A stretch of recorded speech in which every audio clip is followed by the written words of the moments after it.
diciendo el doctor Resnick, en el mundo más o menos por año nacen 12 billones de niños pretérmino.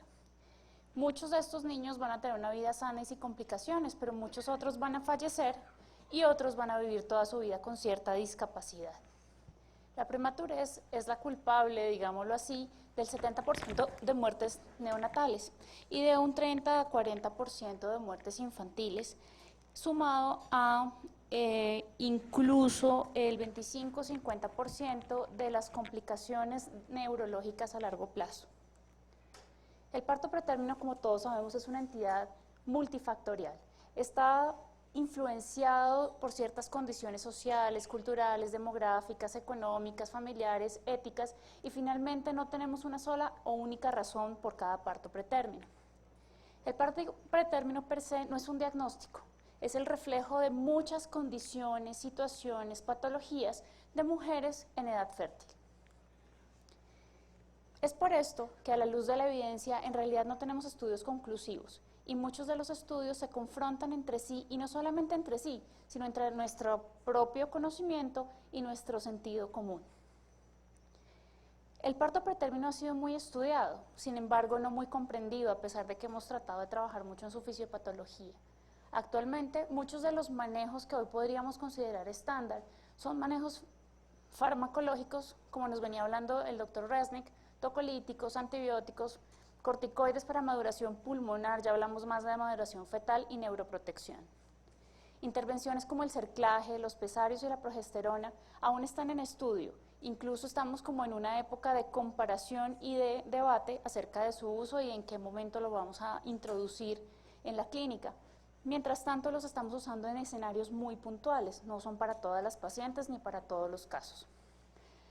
Sin embargo, hay cierto tipo de manejos que no son farmacológicos, que venimos usando a través de los años por intuición, por hábito, por tradición oral, por simple sentido común, que muchas veces ni siquiera nosotros mismos interpretamos como intervenciones y que además no tenemos ni idea cuál es el papel actual que estos tienen para nuestras pacientes. Actualmente, el doctor Google da mucha información para nuestras pacientes. Incluso a veces ellas tienen información que nosotros no hemos tenido en cuenta. El parto pretérmino es un gran problema y ellas lo tienen a mano en muchas páginas de internet disponibles. En páginas sencillas dedicadas a la información parental, realmente para los padres únicamente, unas que pretenden ser algo más científicas, unas más holísticas de la nueva era, incluso clínicas reconocidas y organizaciones que todos tenemos en mente. Por supuesto, no solamente están en inglés, también están en nuestro propio idioma y llenan todos los espacios disponibles de información. Y la paciente ya es capaz de reconocer cuán severo puede ser un parto pretérmino. La prevención en parto pretérmino tiene 3 organizaciones, la primaria, la secundaria y la terciaria. Cuando hablamos de prevención primaria estamos hablando de un tratamiento, una intervención dirigida a toda la población que busca mejorar la salud general y evitar el riesgo. Cuando hablamos de prevención secundaria, ya estamos actuando sobre una población específica en la que se ha identificado un riesgo y lo que hacemos es retirar el riesgo, ya no lo vamos a evitar sino retirarlo. Y cuando hablamos de prevención terciaria, hablamos directamente del manejo de la paciente que ya tiene la patología.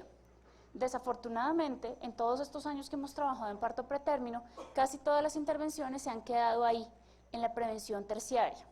Lo más desafortunado es que no estamos haciendo nada para evitar el parto pretérmino. Lo que hacemos es evitar las complicaciones secundarias al parto pretérmino, no el parto pretérmino en sí.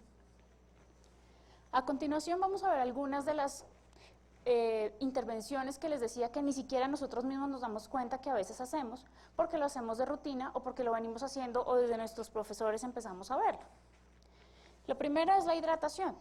Muchas veces llegaba al parto pretérmino la paciente con contracciones y lo primero que le decían a uno, cuélguele 1000 o alguna cosa similar.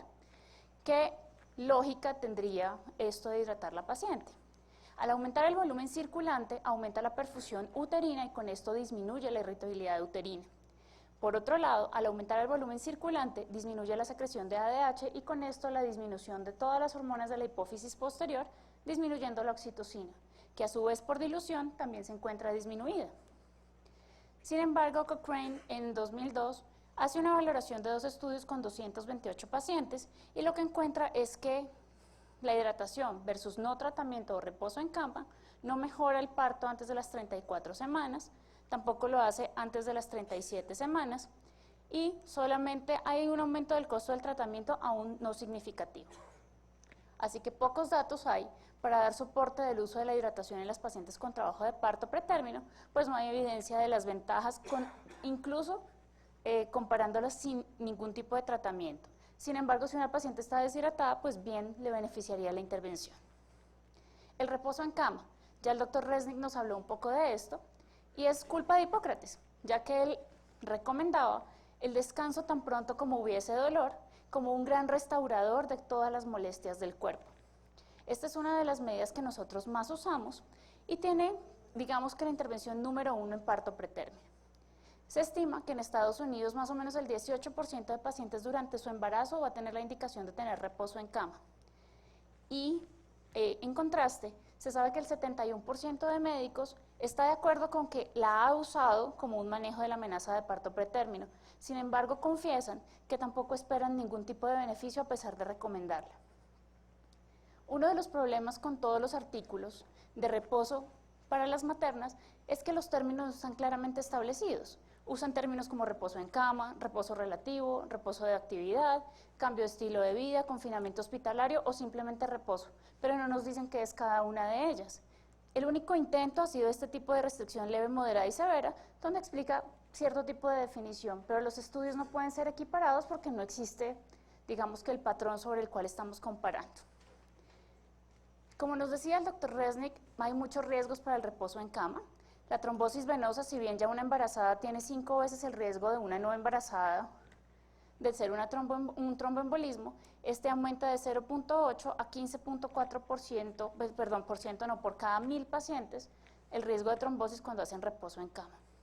La desmineralización ósea, gracias a la pérdida del hueso trabecular, atelectasias, pérdida de peso materno por pérdida de masa muscular, desacondicionamiento físico y atrofia muscular. En un estudio que se hizo en las pacientes que habían tenido reposo en el embarazo durante el posparto, 71 tuvo dificultad para usar escaleras, 71 necesitó ayuda para sentarse, 14% asistencia para caminar y 14% sentía sus rodillas dobladizas. Son cosas muy básicas, sentarse, caminar, y aún estábamos comprometiendo a la paciente.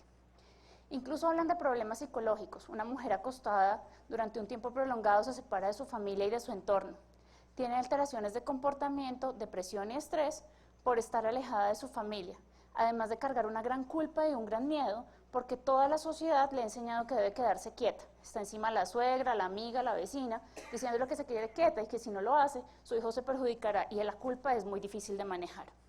Además de un deterioro económico. 71% de las pacientes que dejamos en su cama sufre dificultades económicas porque disminuye el ingreso familiar, a la mitad, digámoslo así, e incluso aumenta el riesgo de pérdida laboral, lo que aumenta la ansiedad. Esto es muy costoso, además, no solamente en billetes. 1.6 billones de dólares al año ha perdido Estados Unidos en el 2013 por tener mujeres embarazadas acostadas. En Colombia, por supuesto, no hay datos, pero los costos sociales son evidentes. En nuestra población, la mayoría de nuestras pacientes son pacientes de trabajos informales, sin vinculación plena laboral, que no va a recibir un dinero de incapacidad, que generalmente son madres de familia que velan por su casa, son las que hacen el mandado, son las que hacen el mercado, son las que limpian, ven por los niños, y no hay quien les dé soporte. Cochrane hizo una valoración, solamente tuvo un estudio disponible, pero un estudio grande de 2.200 pacientes, en 2004, donde demostró que no mejora el parto pretérmino el reposo en cama versus la no intervención. Otro estudio de Bigelow demuestra exactamente lo mismo. Comparando con otros manejos, no hay ninguna diferencia, no hay beneficio, no hay beneficio. Incluso, restringiendo la actividad en pacientes con cuello corto, encontraron que la restricción de cualquier actividad incluso aumenta el riesgo de parto pretérmino. Este riesgo no debe ser subestimado. A pesar de que los riesgos existen, nos hemos olvidado que no demuestra efectividad e insistimos en hacerlo en nuestra práctica diaria. Incluso a veces estamos con pacientes hospitalizadas que ni siquiera dejamos bajar de la cama, entonces para hacer la ecografía hay que trasladar el ecógrafo y la unidad materno-fetal para llegar donde está la señora. En contraste con esto, sí hay datos sobre la disminución de la actividad laboral, más el empleo no está relacionado con el parto pretérmino, o sea, la señora sí puede trabajar. El Europop en Europa hizo un estudio, este es como una organización de medicina laboral, se me acaba de olvidar el nombre en este momento, y demostró que en las mujeres que trabajan más de 42 horas a la semana se aumenta el riesgo relativo de parto pretérmino en 1.3 veces, y aquellas que trabajan más de 6 horas al día de pie aumentan su riesgo en 1.26. En Guatemala un estudio también miró que pacientes que trabajaban sentadas versus de pie también aumentaban su riesgo, y un estudio que se hizo en Carolina del Norte demostró que aumentaba el parto pretérmino 50% en aquellas que trabajaban de noche y no de día. Sin embargo, esto pues tiene costos sociales económicos, no se puede cambiar el trabajo de todas las mujeres. Sin embargo, se proponen programas de protección a la gestante como el que se está desarrollando en muchos países de Europa, donde las maternas tienen 14 semanas pagas como mínimo para que vayan al médico, para que tengan sus incapacidades, para que les duela y para cambiar los turnos. Otra cosa con la que se ha trabajado es el monitoreo ambulatorio de la actividad uterina. Se suponía que las mujeres no eran suficientemente sensibles a las contracciones tanto como una monitoría, y que si con la monitoría podíamos detectar las contracciones más temprano, podíamos iniciar el tratamiento más temprano del parto pretérmino.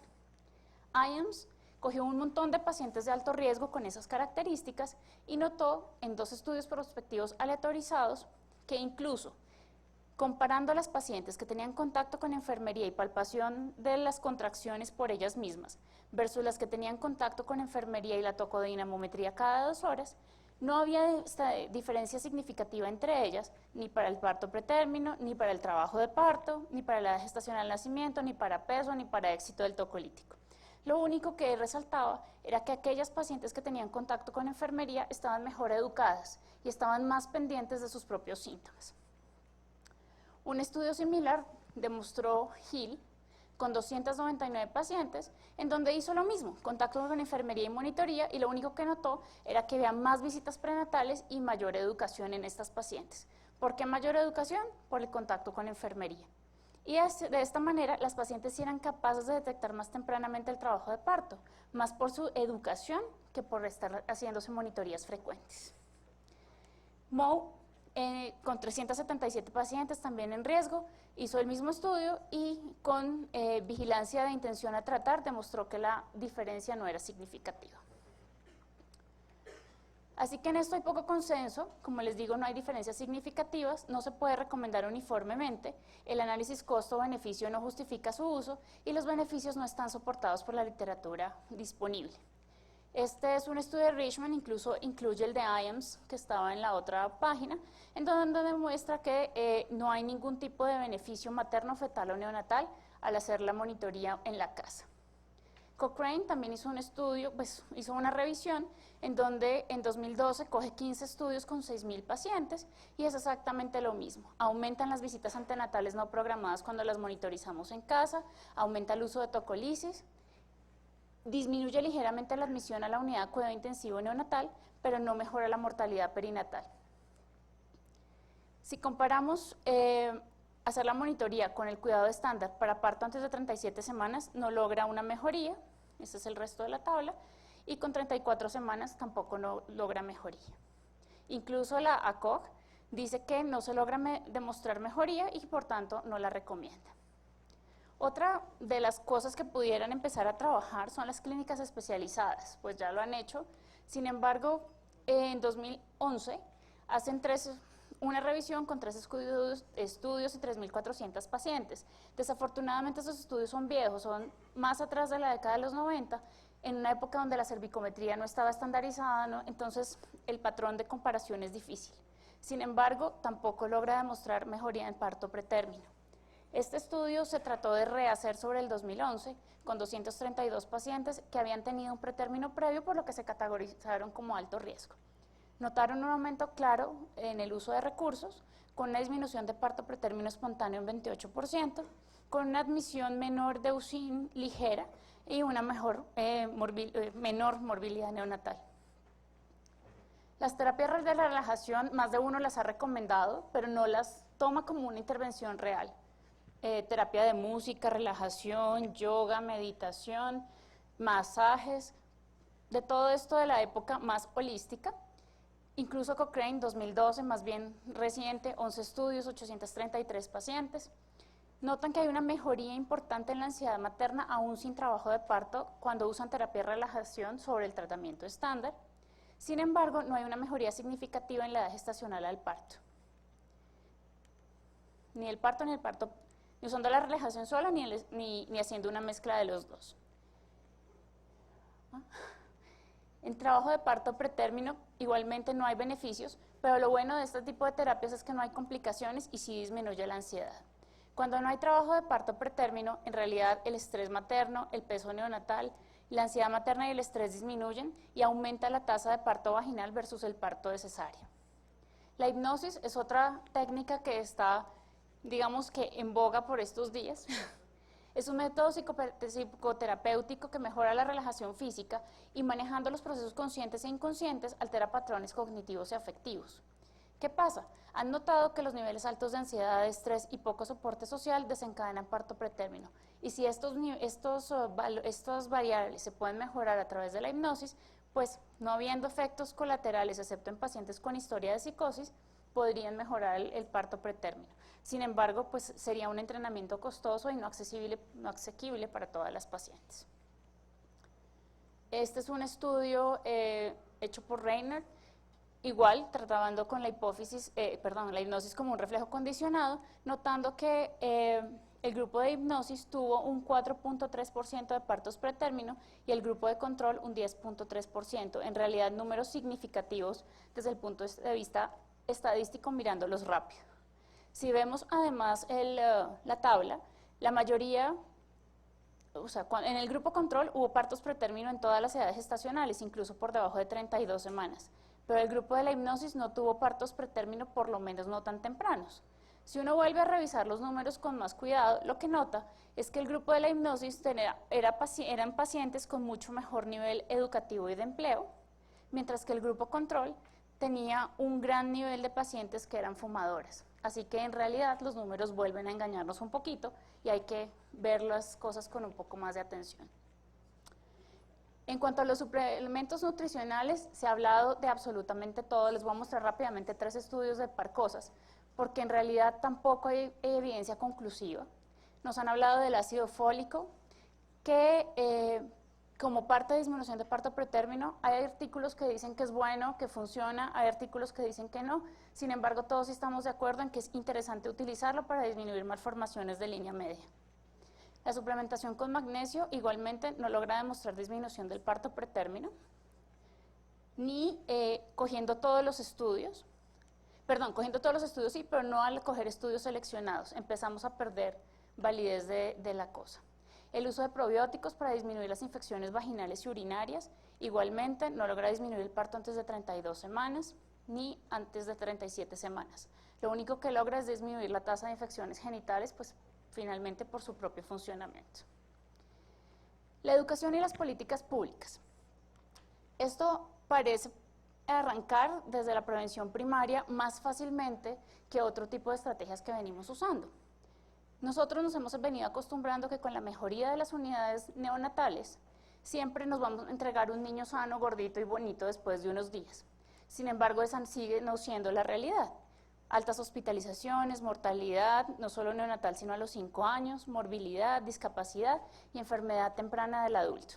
Esto no solo acarrea costos económicos, sino costos sociales.